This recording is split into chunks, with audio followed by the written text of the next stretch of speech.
Pendant l'année 2022, la plupart des regards du monde étaient fermement fixés sur les événements catastrophiques se déroulant en Ukraine et en Russie, mais de l'autre côté de l'Eurasie, 2022 a également été une année très chargée pour la Corée du Nord. Le régime de Kim Jong-un l'a passé en tirant plus de missiles que lors de n'importe quelle année précédente, soit au moins 90, dont 8 étaient classés comme missiles balistiques intercontinentaux.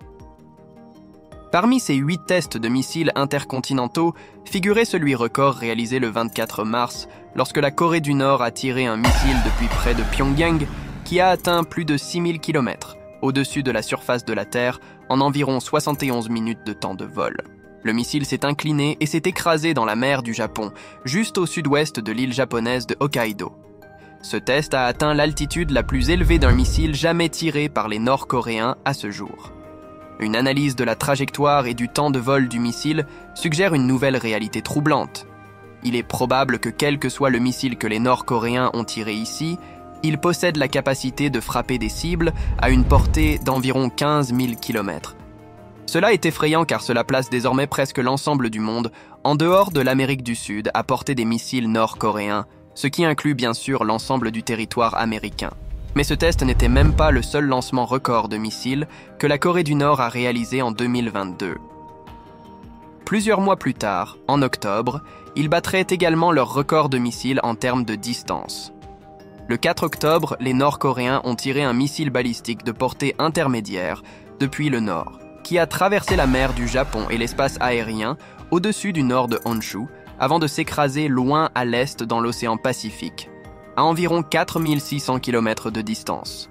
Ce test a confirmé la capacité de la Corée du Nord à tirer des missiles balistiques pouvant frapper n'importe où en Corée du Sud, au Japon ou aux bases militaires américaines à Guam, qui abrite près de 22 000 soldats américains.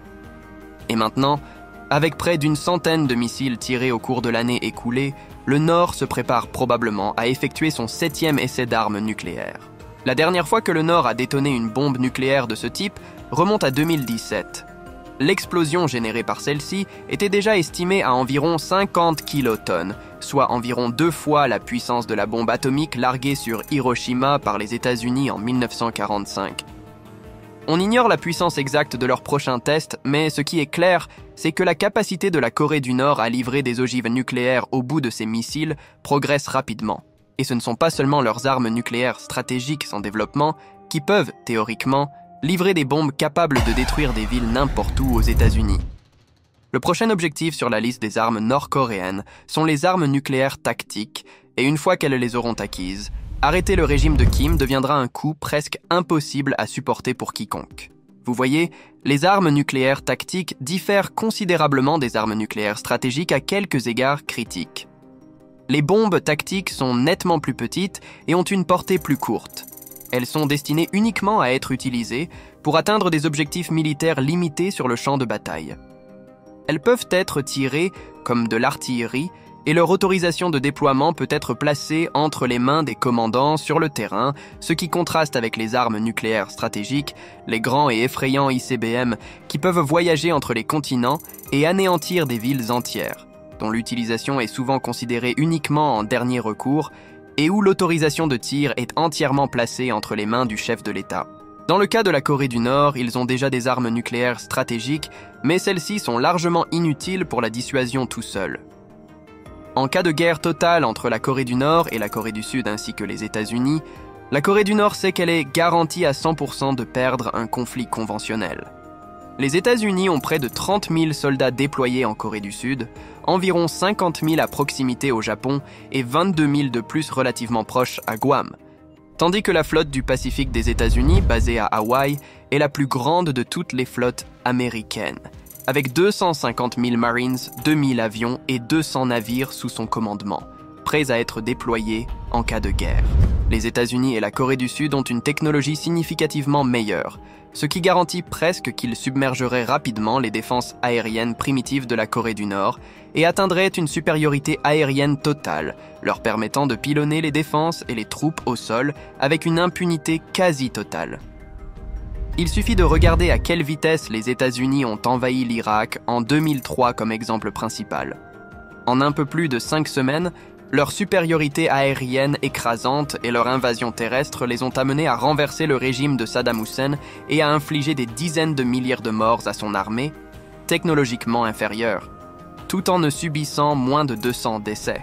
Donc Kim sait que dans une guerre avec les États-Unis, sans jamais recourir aux armes nucléaires, son régime sera probablement éliminé en quelques semaines. S'il perçoit une attaque venant des États-Unis, en tirant l'une de ses armes nucléaires stratégiques à travers le Pacifique pour frapper une ville américaine quelque part, il serait garanti de subir une frappe nucléaire stratégique de représailles des États-Unis, ce qui entraînerait également l'annihilation complète de son régime. Dans l'un ou l'autre des scénarios, la Corée du Nord est garantie à 100% de perdre un conflit avec les États-Unis, que ce soit dans une guerre conventionnelle limitée ou dans une guerre nucléaire stratégique. Mais les armes nucléaires tactiques donnent au régime de Kim un bref aperçu d'espoir qu'il pourrait quand même gagner d'une manière ou d'une autre.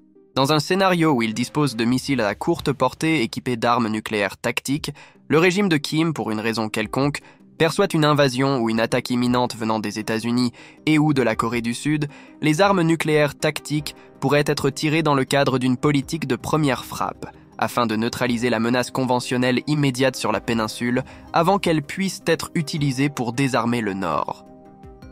Des armes nucléaires tactiques supplémentaires pourraient alors être tirées sur tout groupe de frappe de porte-avions américains en approche afin d'empêcher une contre-attaque navale et aérienne conventionnelle des États-Unis. Simultanément, la Corée du Nord garderait toutes ses armes nucléaires stratégiques à plus longue portée en réserve et en attente, espérant dissuader les États-Unis de lancer leur propre frappe nucléaire stratégique. Si les États-Unis le faisaient, la Corée du Nord pourrait théoriquement tirer ses armes nucléaires stratégiques en réserve et frapper une grande ville américaine quelque part. Et bien qu'il ne soit pas clair si les ICBM nord-coréens pourraient réellement traverser le Pacifique par eux-mêmes ou percer les défenses antimissiles américaines, la possibilité qu'ils le fassent n'est pas nulle. Et cela donnerait aux États-Unis une pause quant à savoir s'ils doivent répondre par une option nucléaire ou non. L'objectif ultime de la Corée du Nord, en acquérant des armes nucléaires tactiques, n'est pas nécessairement de les utiliser, mais simplement de continuer à dissuader les États-Unis de jamais tenter de les attaquer. L'objectif est simplement de faire comprendre que toute tentative de désarmer la Corée du Nord de ses armes nucléaires ou de renverser Kim du pouvoir serait bien trop coûteuse et sanglante pour être prise en considération. Et cela fait de la Corée du Nord l'un des pays les plus difficiles à traiter pour les États-Unis. À ce stade, la Corée du Nord possède probablement environ 50 ogives nucléaires dans son arsenal et des sites de lancement de missiles à travers le pays.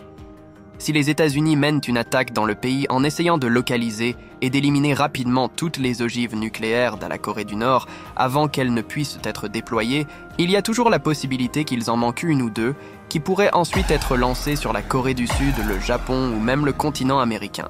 Un événement qui pourrait éventuellement entraîner la mort de centaines de milliers, voire de millions de civils.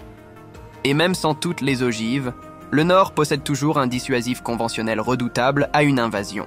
Au cours des 70 dernières années depuis la fin des combats ouverts dans la guerre de Corée, la Corée du Nord a passé son temps à placer des milliers de pièces d'artillerie tout le long de la frontière, toutes pointées sur la capitale sud-coréenne, Séoul. Séoul est située à seulement environ 50 km de la frontière nord-coréenne et est l'une des villes les plus densément peuplées du monde, tandis que la région métropolitaine autour d'elle abrite près de la moitié de la population totale de la Corée du Sud, soit environ 26 millions de personnes. Toutes ces personnes vivent à portée de tir du nord, où des milliers de pièces d'artillerie se trouvent juste de l'autre côté de la frontière, ce qui signifie effectivement que cela leur plaise ou non, Séoul est prise en otage sous la menace d'un tir de missile par la Corée du Nord. En cas de guerre totale continuant en Corée, l'artillerie nord-coréenne pourrait livrer des dizaines de milliers d'obus directement sur Séoul en quelques minutes à peine, ce qui entraînerait des niveaux apocalyptiques de destruction.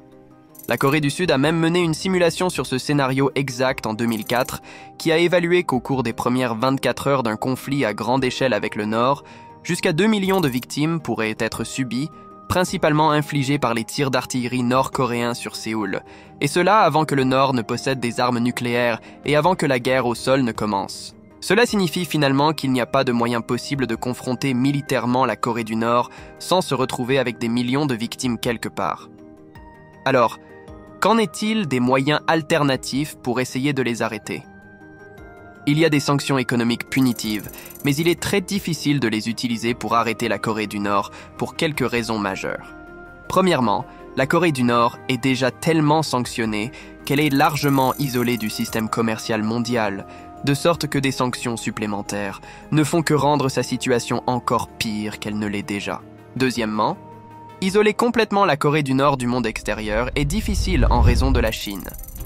La Chine continue de commercer massivement avec la Corée du Nord et lui permet de contourner bon nombre de ses sanctions internationales. En 2020, plus de 88% de tout le commerce international de la Corée du Nord a été réalisé exclusivement avec la Chine, principalement constitué d'exportations de charbon et de minéraux que le Nord vend à la Chine. Maintenant, les Chinois commerceront massivement avec la Corée du Nord pour une multitude de raisons, mais l'une des plus grandes raisons est que, du moins sur papier, les Nord-Coréens et les Chinois sont des alliés officiels. Les deux pays continuent de maintenir activement un traité de défense militaire qui appellerait l'un ou l'autre à entrer en guerre si l'un d'eux était attaqué par un étranger. Et la raison pour laquelle, du point de vue chinois, est assez claire. Essayez juste un moment de voir le plateau géopolitique de l'Asie de l'Est depuis la perspective de Pékin. Leur accès immédiat à l'océan Pacifique est encerclé par une série d'îles proches qui sont toutes étroitement alliées aux États-Unis, les Philippines, Taïwan, le Japon et la Corée du Sud, ce qui fonctionne effectivement comme un État insulaire, en raison de leurs frontières fermées au nord et au sud. L'Inde est membre du dialogue sur la sécurité quadrilatérale aux côtés des États-Unis, du Japon et de l'Australie, tandis que le Vietnam est considéré comme un autre allié potentiel majeur des États-Unis en raison de leur conflit maritime très conflictuel avec les Chinois dans la mer de Chine méridionale. La Chine est sur le point de devenir presque encerclée par des États qui sont amis avec Washington, les seules exceptions très notables étant l'Afghanistan gouverné par les talibans, la Russie et bien sûr la Corée du Nord. Cependant, à l'heure actuelle, les forces militaires américaines n'ont pas de base directe dans un pays qui borde directement la Chine par voie terrestre. Et donc la Chine est capable de maintenir une sorte de profondeur stratégique séparant son continent des forces armées de ses principaux rivaux géopolitiques. Les bases américaines les plus proches du continent chinois en ce moment sont les quelques 30 000 soldats américains basés en Corée du Sud. Par conséquent, pour les Chinois, la Corée du Nord fonctionne efficacement comme un État tampon entre eux-mêmes et les militaires américains en Asie de l'Est, et cela rend la survie de Pyongyang crucialement importante pour Pékin, quelle que soit leur frustration souvent exprimée envers la poursuite par la dynastie Kim des armes nucléaires et de la posture ouvertement agressive. Mais ce n'est pas la seule raison pour laquelle la Chine aimerait maintenir le statu quo en Corée. Si la Corée du Nord devait s'effondrer pour quelque raison que ce soit, 3 résultats potentiellement dévastateurs pourraient avoir un impact négatif sur la Chine. Le premier serait probablement une crise de réfugiés sans précédent. Si l'État nord-coréen viendrait à s'effondrer, des millions de réfugiés nord-coréens fuyant la violence et le chaos ne vont pas courir vers le sud, vers la frontière la plus fortement militarisée du monde, pleine de millions de mines terrestres. Ils fuiront plutôt vers le nord, à travers la frontière largement ouverte en Chine. Des millions de réfugiés nord-coréens appauvris affluant dans le nord-est de la Chine en masse seront un événement extrêmement déstabilisant pour Pékin. Et dans leur sillage, les forces armées sud-coréennes et ou américaines pourraient profiter de la situation et avancer en Corée du Nord pour rétablir l'ordre et unifier la péninsule sous le régime démocratique de Séoul. Si cela devait se produire sans l'intervention chinoise, l'armée américaine serait capable pour la toute première fois de positionner des bases et des troupes directement de l'autre côté d'une des frontières de la Chine, par voie terrestre, et le régime idéologiquement opposé démocratique en Corée existerait immédiatement de l'autre côté de la frontière du régime autoritaire chinois. Tandis que le troisième concerne les propres menaces et chantages de la Corée du Nord contre Pékin pour maintenir leur soutien. La Corée du Nord possède des dizaines d'armes nucléaires, la troisième plus grande réserve de produits chimiques et biologiques du monde après les États-Unis et la Russie. En cas de scénario d'effondrement complet de l'État, un certain nombre de ces armes de destruction massive pourraient être perdues ou acquises par une faction imprévisible ou un groupe terroriste pendant le chaos, et ces groupes pourraient ou non les utiliser autour du quartier de la Chine ou même contre la Chine elle-même.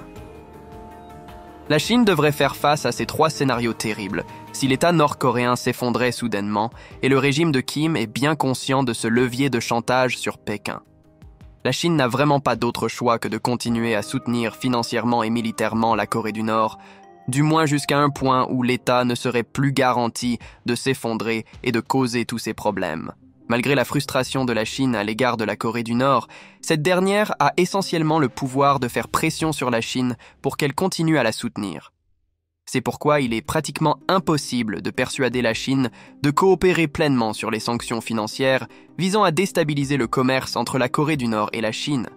En conséquence, la Chine préfère maintenir le statu quo dans la péninsule coréenne avec le moins de changements possible. C'est aussi pourquoi toute tentative d'assassinat contre Kim Jong-un n'est pas une bonne option, même si elle réussissait. L'assassinat ne conduirait probablement qu'à l'une des deux issues suivantes. Premièrement, Kim Jong-un serait évincé du pouvoir, mais le pays se rallierait autour de l'un de ses autres membres de la famille, qui survivrait et maintiendrait la prise de pouvoir de la dynastie, potentiellement sa sœur et successeur présumé actuel, Kim Yo-jong. Assassiner le chef de l'État du pays de cette manière serait presque certainement interprété comme un acte de guerre, et nous reviendrions alors aux millions de victimes de l'intervention militaire. La deuxième issue potentielle est que la famille Kim se disloque à la suite de l'assassinat et qu'aucun successeur clair n'émerge, plongeant la Corée du Nord dans un scénario de guerre civile ou d'effondrement.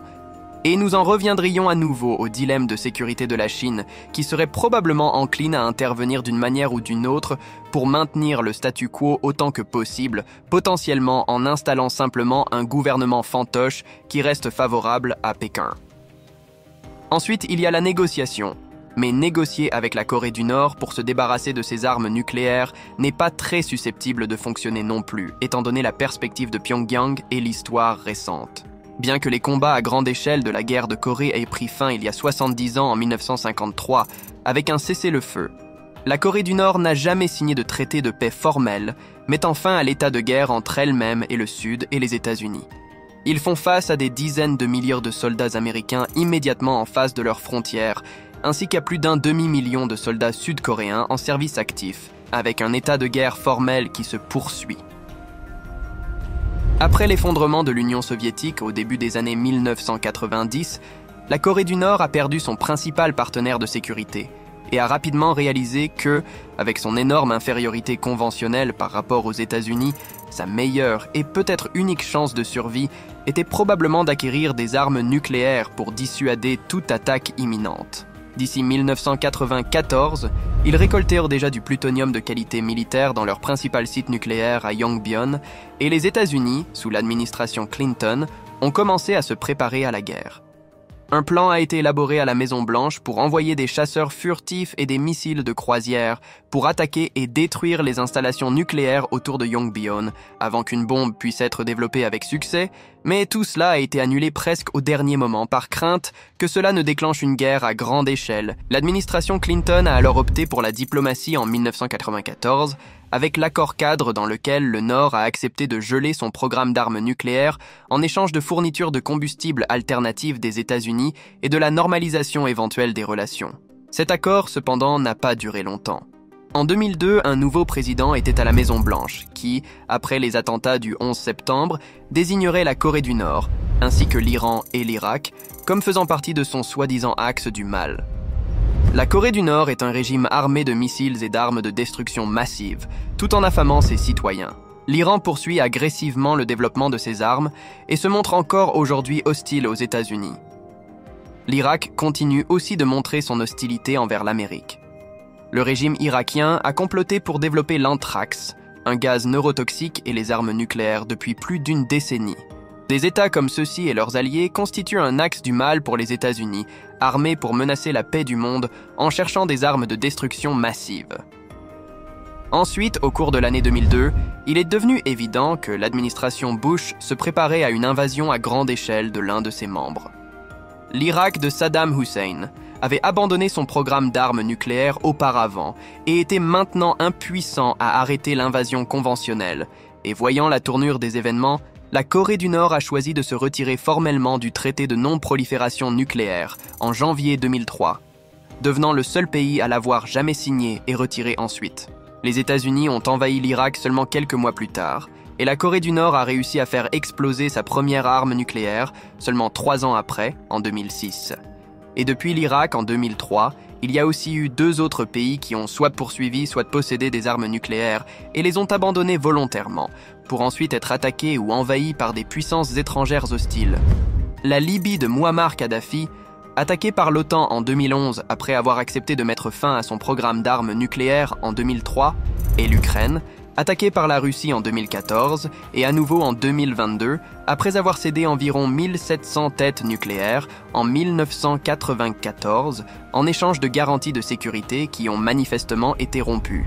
Ces 3 exemples ont envoyé un message très clair au régime Kim et à tous les autres pays du monde que la capitulation de leurs armes nucléaires expose leur vulnérabilité aux puissances étrangères hostiles. Et l'exemple de ce qui se passe entre la Russie et l'Ukraine en ce moment envoie un message encore plus fort.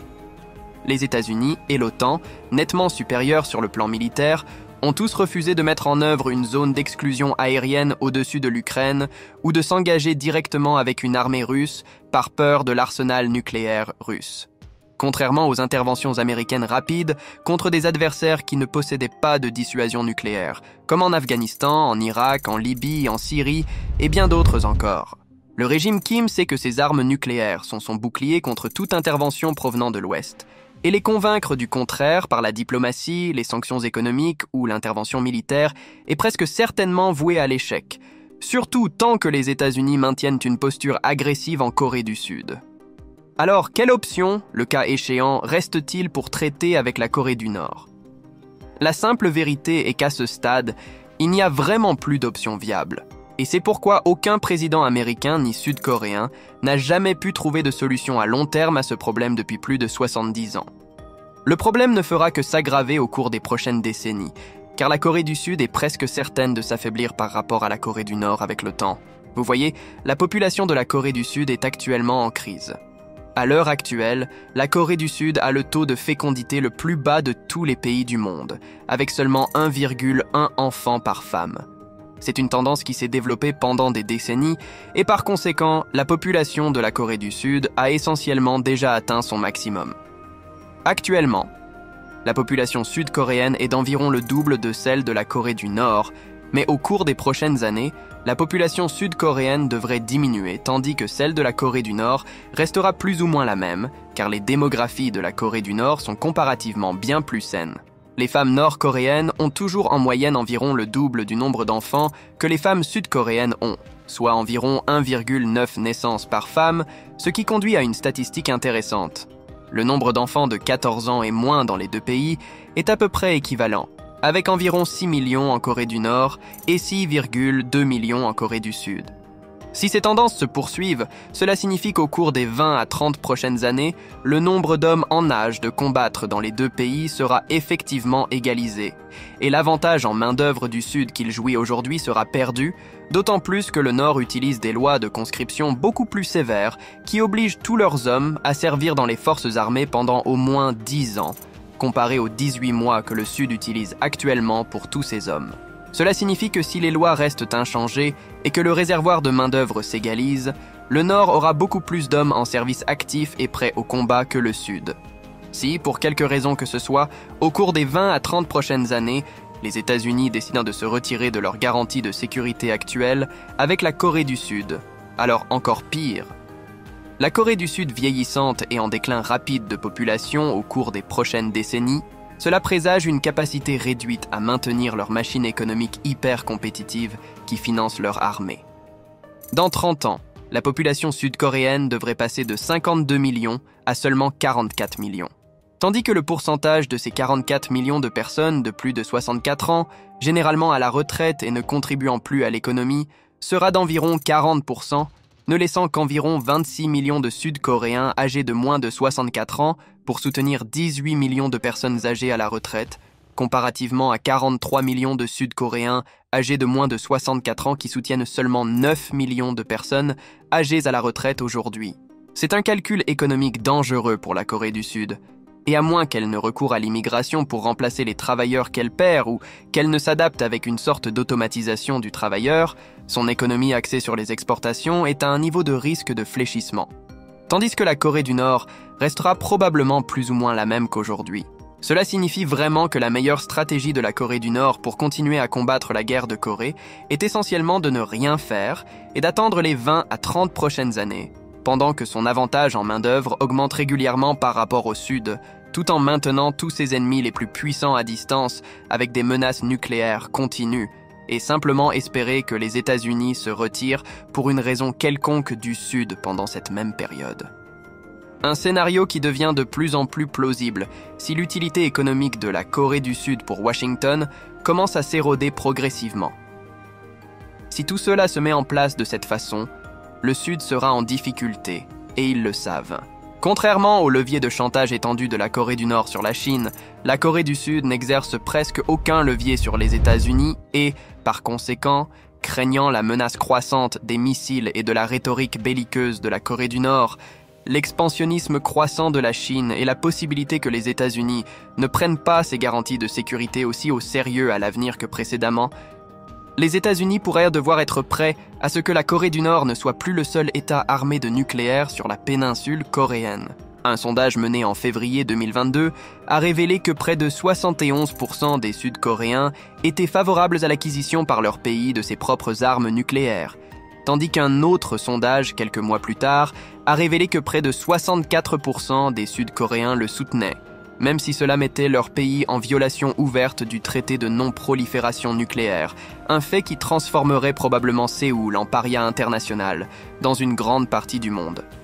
Si les avantages en main-d'œuvre et économiques de la Corée du Sud commencent vraiment à se détériorer par rapport au Nord au cours des 30 prochaines années, comme le suggère leur démographie, et si le Nord reste en possession d'armes nucléaires, et si les États-Unis commencent à se retirer de leurs garanties de sécurité, tout cela implique que le meilleur moyen pour le Sud de continuer à dissuader le Nord d'une invasion serait simplement pour eux d'acquérir également des armes nucléaires et des missiles. À partir de là, c'est presque n'importe qui devine où se terminera le conflit coréen et comment le conflit finira finalement. Il est resté dans une impasse pendant les 70 dernières années et il est susceptible de rester dans une impasse pour l'avenir. Mais cela ne signifie pas que des éruptions de violence entre les deux parties ne se produisent jamais. Depuis le début du XXIe siècle, il y a eu des dizaines d'incidents signalés, de escarmouches et de tentatives de défection entre les deux Corées qui ont parfois été effrayamment proches de relancer la guerre totale. L'incident le plus effrayant de tous a eu lieu en 2010, lorsque l'artillerie nord- et sud-coréenne s'est tirée dessus, entraînant plusieurs victimes, tandis qu'une torpille nord-coréenne a coulé un navire de guerre sud-coréen, causant la mort de 46 marins sud-coréens. La continuation moderne de la guerre froide en Corée est sans aucun doute l'un des conflits les plus fascinants, violents et controversés des 20e et 21e siècles. Merci d'avoir regardé cette vidéo jusqu'au bout. J'espère que vous avez trouvé ça aussi intéressant que moi. Si c'est le cas, n'hésitez pas à vous abonner à la chaîne pour ne pas manquer les prochaines vidéos.